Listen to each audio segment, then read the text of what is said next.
आज दशलक्षण महापर्व का तीसरा दिन है। कल परसों हमने सबसे पहले उत्तम क्षमा धर्म के बारे में जाना था और कल दूसरा दिवस था उत्तम माधव धर्म।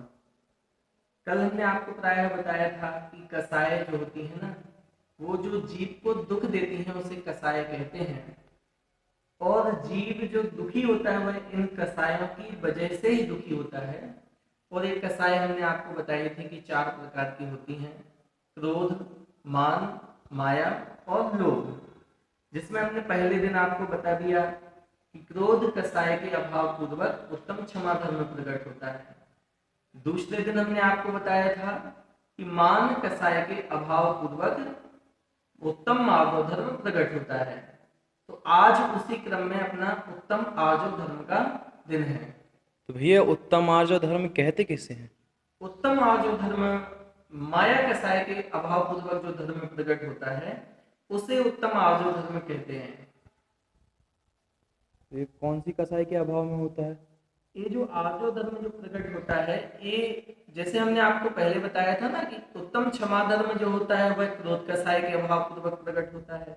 उत्तम आर्जव जो धर्म प्रकट होता है वह मान कसाय के अभाव पूर्वक प्रकट होता है। और वैसे ही उत्तम आर्जव धर्म जो प्रकट होता है वह माया कसाय के अभाव पूर्वक प्रकट होता है। तो अब जो माया जो शब्द आया है इसका कुछ इसके बारे में कुछ बताइए। माया शब्द मीन्स होता है छल कपट। माया मीन्स होता है किसी को ठगना। जिसे हम बोलते हैं ना जगत में कि हमने उसको ठग लिया, उसने उसको ठग लिया। ये चीज जो छल कपट करते हैं उसको माया कहते हैं।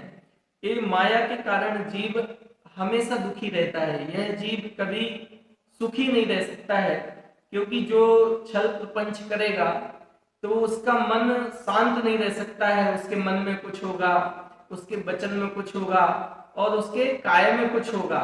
मतलब उसके विचारों में ही एकता नहीं होगी तो वह अपने मन से ही दुखी बना रहेगा। वह जीवन में कभी सुखी नहीं रह सकता है। इसलिए कहा गया है कि माया कसाय के अभाव पूर्वक जो प्रकट होता है वह उत्तम आर्जव धर्म होता है। उत्तम आर्जव, आर्जव मीन्स होता है क्या? विजोर भाव आर्जव। विजुता का जो भाव होता है उसको आर्जव धर्म कहते हैं। विजुता मीन्स होती है सरलता, और इसके विपरीत जो विपरीतता होती है, मायाचारी होती है, छल कपट होती है, वो माया के ही स्वरूप है। जो छल कपट बोलना या छल प्रपंच बोलना वह माया का ही अर्थ है। भैया इसको एक दृष्टांत के माध्यम से समझा दीजिए।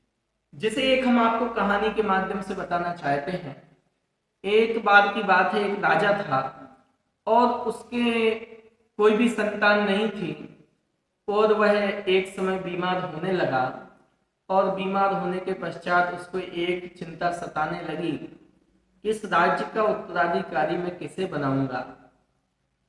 तो उसने एक विकल्प सोचा कि हम राज्य के जितने भी युवक हैं सबको राज दरबार में आमंत्रित करते हैं और उन युवकों के लिए हम कुछ तरीके से, इस तरह से हम उनको कुछ उपाय सोचते हैं। और उसने एक दिन राज दरबार में सारे नगर के युवकों को अपने दरबार में बुलाया और उनके लिए एक एक सबको बीज दिया, और बीज देकर के कहा कि आप लोग सब जाएं और अपने अपने खेत खलिहान में इस बीज को बोएं, और आप लोग 1 साल बाद जो इस बीज से पौधा उगे वह पौधा आपको लेकर के राज दरबार में उपस्थित होना है। सभी अपने अपने घर चले गए। सभी ने अपने अपने खेत खलिहानों में उस बीज को बोया। तो राजा ने जबकि ये नहीं कहा था कि उसमें दवाई देना या खाद बीज, मतलब कुछ भी उसमें करना, उन्होंने तो सीधा कहा था कि इस बीज को बोना, इस बीज को बोने के बाद जो पौधा हो गया आपको लाना है। तब सभी सोचने लगे कि हमारा बीज बहुत अच्छा फले फूले, बहुत अच्छा हो, बहुत अच्छा हो। तो किसी ने खाद डालना शुरू कर दी, किसी ने पानी डालना शुरू कर दिया। और एक व्यक्ति उनमें ऐसा था जिसने बीज को बोया लेकिन उसने कुछ भी नहीं किया। और वह खेत खलिहान में जब जिन जिन ने खाद पानी दिया था उनके तो बहुत अच्छे पौधे उग गए और उसमें फल लगने लगे। लेकिन वह बेचारा एक व्यक्ति जिसने खाद पानी को चिंतित की, इस बीज में कोई फल ही नहीं उग रहा है, इसमें कुछ पौधा ही नहीं उग रहा है। तो एक दिन जब समय हो गया तब राज दरबार में फिर से सारे युवकों को बुलाया गया और सभी युवकों के लिए खड़ा किया गया, एक साथ सबसे पूछा गया अपना अपना पौधा दिखाइए। तो सबने अपना अपना पौधा दिखा दिया। बहुत सुंदर सुंदर पौधे लग रहे थे सबके, किसी के में फूल लग रहे थे, किसी के में फल लग रहे थे, बहुत अच्छा लग रहा था।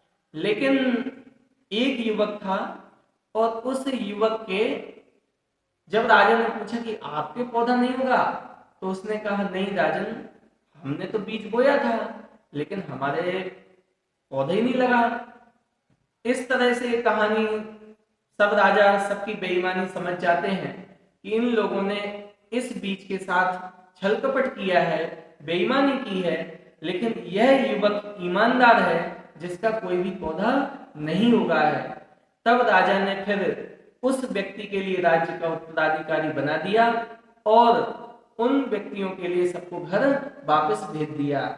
इस तरह से ये कहानी की शिक्षा मिलती है कि हमें अपने जीवन में ईमानदार रहना चाहिए, सरल रहना चाहिए और जो सही है वो ही स्वीकार करना चाहिए। मीन्स हमारे लिए होनी को ही स्वीकार करनी चाहिए, ना कि हमें छल कपट करके कुछ ज्यादा पाने की लालसा रखनी चाहिए या हमें कुछ लालसा के लिए कुछ मायाचारी करनी चाहिए, ऐसा नहीं करना चाहिए। इसलिए जो आज के दिन का महत्व है वह यही महत्व है कि हमारे लिए हमारे जीवन में सरलता धारण करनी चाहिए। ऋजुता मीन्स सरलता, और हमारे लिए मायाचारी का त्याग कर देना चाहिए। जैन शास्त्रों में एक सूत्र आता है माया त्यज्योनश्च, मीन्स मायाचारी के परिणाम से त्र्यंच गति का बंध होता है, या मायाचारी के फल में यह जीव त्र्यंच गति में जाता है। और त्र्यंच गति का मीन्स होता है पशु पक्षी जानवर इत्यादि जो होते हैं ये त्र्यंच गति के जीव कहलाते हैं। और हम भी इस मायाचारी के कारण ये अनेकों बार बन चुके हैं, और यदि हम इस भाव में भी यही कार्य करेंगे, मायाचारी करेंगे, छल कपट करेंगे, तो हम भी आगे चल के त्र्यंच गति में जाएंगे और वहां पर अनंत दुख सहन करने पड़ते हैं और हम भी अनंत दुख सहन करेंगे। यदि मुझे उन दुखों से बचना है तो उन दुखों से बचने का एक ही उपाय है कि अपने जीवन में उत्तम आर्य धर्म को प्रकट करें।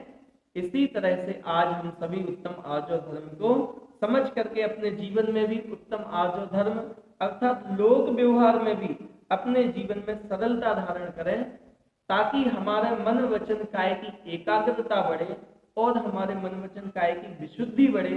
ये हमारे लोक व्यवहार में भी इस आर्य धर्म से बहुत ही फल की प्राप्ति होती है। और जो अलौकिक मार्ग है उस अलौकिक मार्ग में तो इस आर्य धर्म के प्रकट होने से हमारे लिए निर्वाण की प्राप्ति होती है, मोक्ष की प्राप्ति होती है और हम सुखी हो जाते हैं। इस तरह से सभी आर्य धर्म को समझें। धन्यवाद।